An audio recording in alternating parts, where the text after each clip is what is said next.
อันนี้เอาหอบใส่น้ำตีนต้นมะมีเด็กนี่อย่างนี้ไปใกล้ตรงนู้น โอ้ยเอาบำรุงต้นมะมีจะหักได้น้ำอีกเอากินนะอีกอันนึงใส่ถั่วเนาะเอาเพื่อต้นมะมีบำรุงต้นมะมีก็ไปใส่ก่อนเอาไม้ให้ของกินมันไม่ได้อึดได้แต่ว่ามันจะกินของมะไม้ให้มันอึดมันจะกิน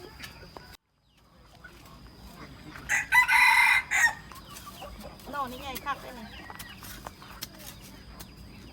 นอนดีเลย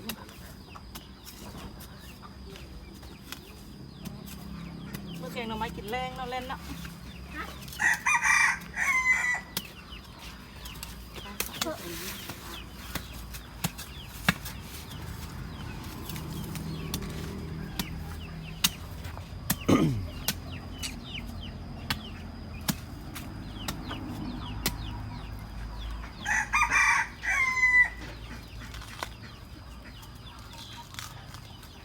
เสียดายที่เอาบวบยังอ่อนๆเลยยังขุดได้ต่ออยู่ด้วยนะ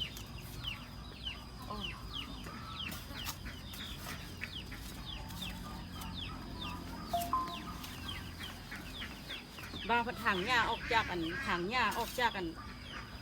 ก่อหน่อไม้หญ้าแล้วมันหุ้มให้ดินมันซุ่มถ้าถังออกจากมัน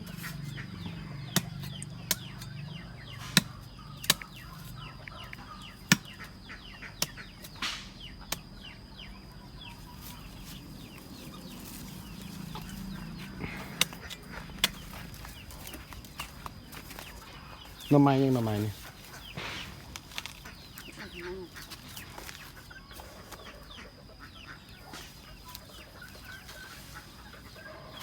ไม่ใช่นี่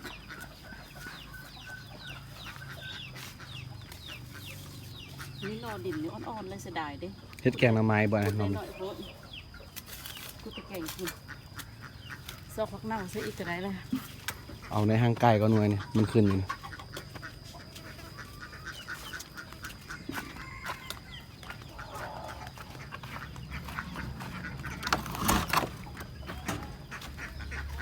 พักเขาด้วย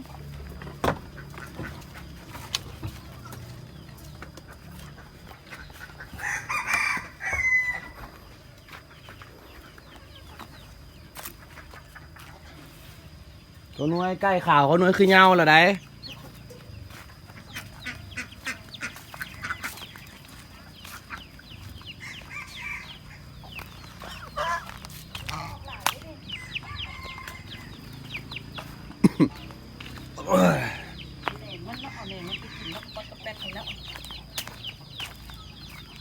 เงินก็หน่วยกินทิศ3เทื่อนะหน่อไม้นี่นะ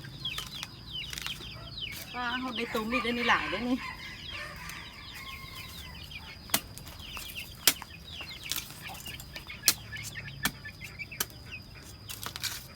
โอ้ได้กินแกงหน่อไม้เทื่อทวิตปีนี้มือทวิต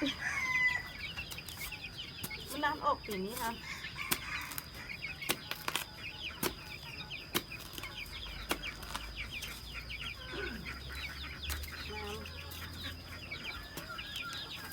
ตัวนั้นให้มันใหญ่ก่อนบ่น้อย อันนี้มันเป็นเหน่งมัน บ่ เป็นห่อมันเลย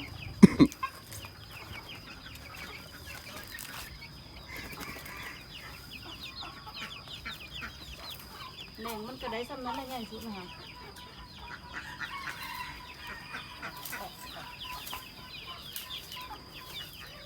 นี่ก็เหน่งมัน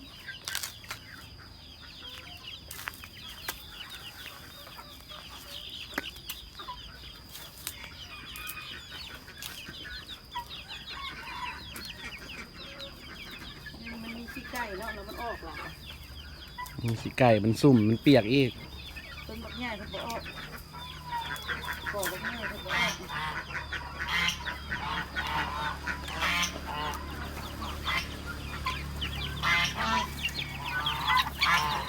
เก่งไม่บ่บักใหญ่นึงเลยเดี๋ยวบ่บักใหญ่นึง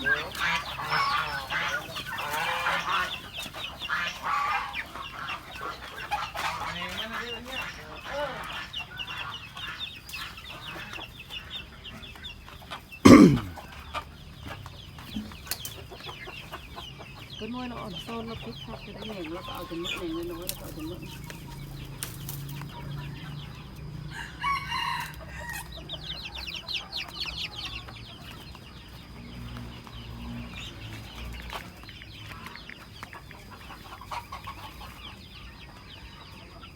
จะเหน่งมันออกมันยังออกอยู่เลยว่า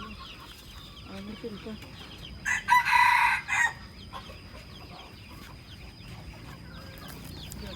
ซ้ำนั่นก็ได้หม้อใหญ่แล้วได้น่ะ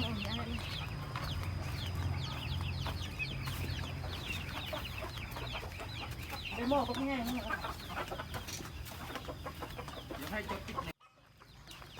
เดี๋ยวมิสซิลี่มันนำใส่บ่อไหนบ่อนมันต้นบ้าน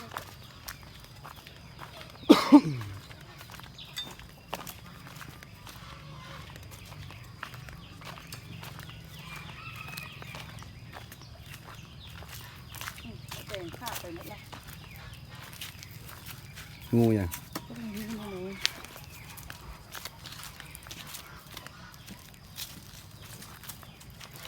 ไปที่สิบขึ้นแล้วเนาะเป็นพวกขึ้นมาเอาไว้ที่สิตากเลย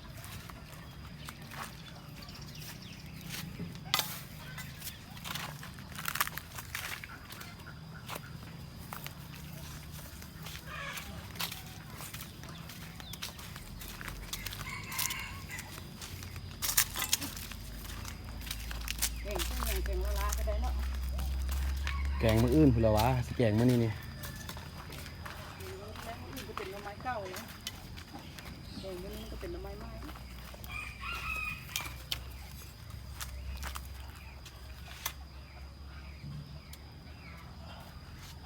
เก่งอื่นมันโบบางเก่งนี้ก็งาน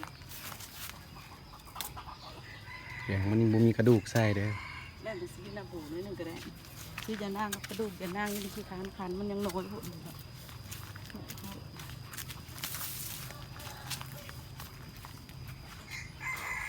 นอนใหญ่แล้วบ่มีสำเนาะ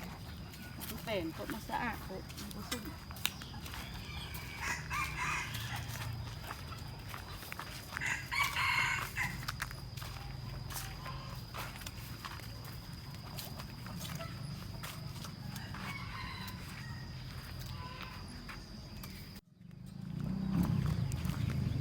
ได้หม้อหนึงแล้ว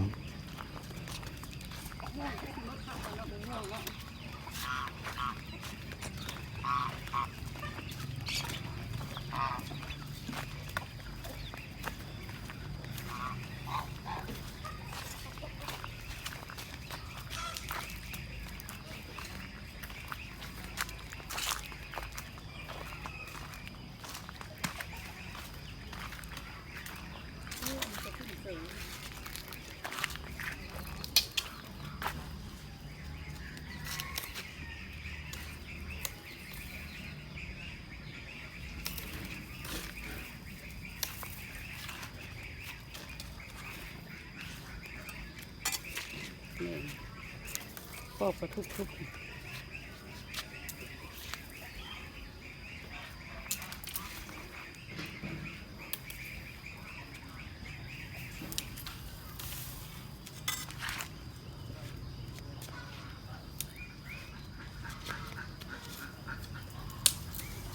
วันนี้มันซึ่งนั่งอยู่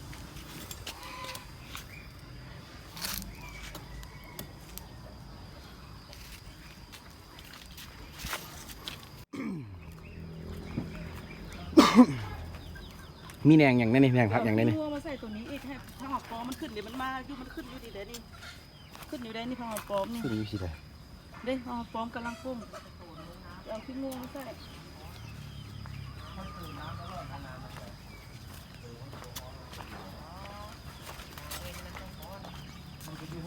ไม่ยังไม่ยัง ไก่มันน่ะเมื่อเช้าไข่ก็เลย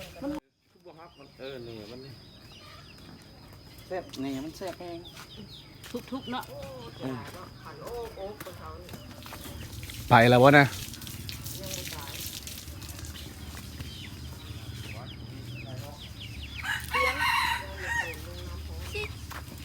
กินกับแกงหน่อไม้โอ้มะเขือต้นน้อยๆก็ได้สามารถซื้อ เช้านี่หลายๆนะ ลุงเลื่อยไม่ได้ไปกินกับอันก้อยป่าเอาไปกินกับก้อยป่าจนเว้นนี่ดิ พอดีกินกับแกง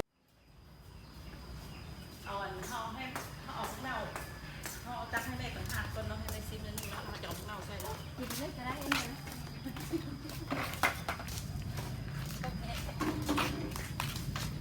เสื้อยังกินเนี่ย เอาหาหน่อไม้อยู่ส่วนกันแล้วกินเลยเบอร์เลยไปหาผมว่าเน่าตกเก่งก็คือถ้ากินเก่งหน่อไม้ก็เราจะมือเด้อ ครบครับ ว่า เก่งเอามาให้กินลูกพูดนะ ทิศหนึ่ง3เทื่อเนาะก็หน่อยเนาะ เป็นมัน ตัวเบิ้งพักเน่านะขึ้นงามๆเลยค่ะไอ้ตัดยอดมันแล้วมันขึ้นข้างๆมันคักๆเลยค่ะเขาตัดยอดแล้วมันแตกข้างมันขึ้นข้างแกงแหนงหน่อไม้กินแรง มันยังแลนฮะ